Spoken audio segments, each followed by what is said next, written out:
Ahí están las mamás de la selección, ¿eh? Dándole fuerza a estos chicos. ¿Y usted dónde va a ver el partido del jueves, el Perú-Francia? Tenga cuidado porque donde hay grandes aglomeraciones también los riesgos empiezan a crecer. Los centros comerciales están abriendo sus puertas con pantallas gigantes, algunos distritos también. Y queremos darle aquí algunos consejos para que vaya con tranquilidad y siempre esté atento a dónde están las zonas de evacuación, las puertas de salida, etc. Estamos con Pedro Ferradas, que es experto justamente en gestión de riesgo, para darnos algunos tips para tener precauciones de seguridad en lugares públicos que están ahora abarrotados pues, con la fiebre del Mundial. ¿Qué tal, Pedro? ¿Cómo está? Buenas tardes.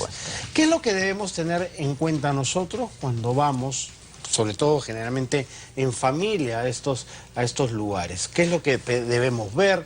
¿Qué es lo que debemos tener en cuenta? Bueno, en principio, idealmente en los lugares públicos debe haber lo que se llama aforo, que es el número de personas que debe caber. No debe haber más personas que eso, pero esto es algo que debe estar en el letrero y es difícil siempre de estimar, ¿no?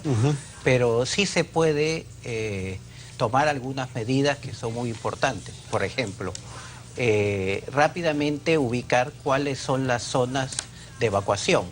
Es decir, si hay puertas, digamos, y pasadizos suficientemente amplios como para poder evacuar en caso de una emergencia, ¿no?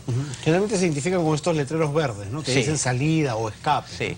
Idealmente deben estar señalizados, y ese es mejor aún. Si están señalizados, ahí es más fácil sentirse seguro y estar seguro. Pero si no están señalizados, de todas maneras uno tiene que tratar de ubicar estos lugares y ver hasta qué punto es fácil o no evacuar. Por ejemplo, hay centros comerciales donde la posibilidad de evacuar en caso de un sismo, de una emergencia, es muy pobre, muy poca, porque los pasadizos son muy pequeños, las escaleras no son adecuadas, etcétera, ¿no? Los hay también que tienen todas las condiciones favorables para esto. Entonces, pensar en que en caso de ocurrir un sismo o un evento de emergencia, lo ideal es ya tener el panorama o la idea de por dónde voy a salir, cómo voy a salir y qué es lo que debo evitar. Y dentro de lo que debo evitar definitivamente está el pánico, el temor. No solamente el mío, sino que muchas veces uno se contagia. Siempre hay en el grupo o en el grupo ahí presente, hay alguien que empieza a sentir pánico. Claro, que pierde el control, ¿no? Y eso genera un cierto contagio. Claro, si logramos dominar esa situación, muchos de los problemas no fueron problemas, se eliminaron. Porque la mayoría de los eventos de este tipo, cuando hay víctimas, son consecuencia del pánico, ¿no?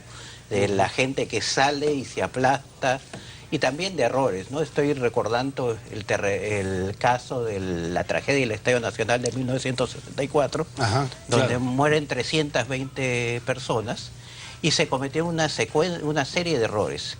El pánico fue un factor, pero fue inducido de alguna manera por la reacción policial. Por la reacción policial, las puertas cerradas, la gente huyó hacia allá y el policía o los administradores del estadio pensaron que cerrando las puertas la gente ahí se iba a detenerse, y más bien la gente se fue murió aplastada contra las mismas rejas, ¿no? Así es. Entonces el pánico es lo peor, porque siempre uno hace, por ejemplo, simulacros, y los hace con la idea de saber exactamente qué hacer, y para poder actuar en la realidad, aparte del simulacro, hay que tener la calma, la tranquilidad para... Es como el entrenamiento en el fútbol, ¿no? Repito tantas veces la misma jugada que ya lo hago de manera automática. Eso debería pasar también en la reacción frente a alguna situación de emergencia. Sí, en la medida en la cual ensayemos, tengamos claridad sobre lo que debemos hacer, creo que vamos a sentirnos más seguros y el pánico va a estar más lejos. Y en ese caso, por ejemplo, es bueno hablar con la familia, con la mamá, el papá, los hijos. Vamos a salir por acá, ojo, el punto de encuentro es tal, si nos separamos en la muchedumbre ya sabemos todos dónde tenemos que ir. Sí, efectivamente, en el caso de que estamos en un evento público, digamos, uno puede en las cercanías tratar de identificar un lugar para reagruparse o juntarse nuevamente la familia, ¿no? Porque siempre es importante la eventualidad doble, ¿no? Una emergencia, pero también se extravía y hay que claro, en estas ubicarlo. situaciones masivas es posible que uno se separe, ¿no? Sí, claro, y es lo común, o sea, no solamente tengo que estar claro como jefe de familia o padre de familia, sino toda la familia tiene que estar claro qué hacer, ¿no? Cuando voy con niños, ¿qué precauciones adicionales debo tener o con personas mayores, ¿no? Ya, bueno, en principio hay que ver que si son lugares con mucha gente, muy tumultuosos, preferible no llevar niños ni personas mayores, ¿no? Y segundo, tratar de ubicarlo en los lugares más seguros, lo cual es complicado. En el estadio, por ejemplo, los estadios, si son estadios como el Estadio Nacional, el Monumental, el Estadio Alianza, son estadios con estructuras seguras. Ahí no hay tanto problema, y el problema es el temor, el claro, pánico, la evacuación misma, ¿no? Sí, pero las estructuras esas resisten. Otra cosa son otros estadios con estructuras menos seguras, donde sí hay que evitar ubicarse en los lugares donde las gradillas son semiarmadas y pueden colapsar, ¿no? Entonces hay cosas de ese tipo. Y también el hecho de que los niños tienen que estar de alguna manera ubicados en un área que sea la más adecuada. O sea, lamentablemente no en todos los locales públicos se diferencian los lugares para niños o los lugares también para adultos mayores, ¿no? Sí se hace, por ejemplo, en el caso del banco, de algunos servicios, pero debería también en lugares públicos tenerse algunos espacios donde los niños y los adultos mayores puedan estar, o por lo menos puedan llegar en caso de ocurrir una emergencia, ¿no?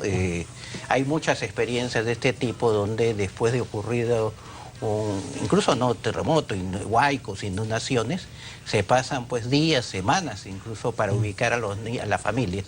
Y entonces si hay lugares ya preestablecidos, la gente va ahí y sabe dónde ubicar a Perfecto. Por ejemplo, a un niño colocarle algún distintivo con su nombre o algún teléfono Así de los padres, eso es fundamental, tienes toda la razón. O sea, es un aspecto básico el que tenga, digamos, las referencias de dónde ubicar a la familia, el teléfono de los padres. Bueno, y eso, ir a los lugares y empezar a hacer ejercicio con la familia e identificar las zonas de seguro y las zonas de evacuación. Muchísimas gracias por haber estado Gracias. aquí. Muchísimas gracias. Ya lo sabe, hay que cuidarnos nosotros también, a nosotros mismos y a nuestras familias.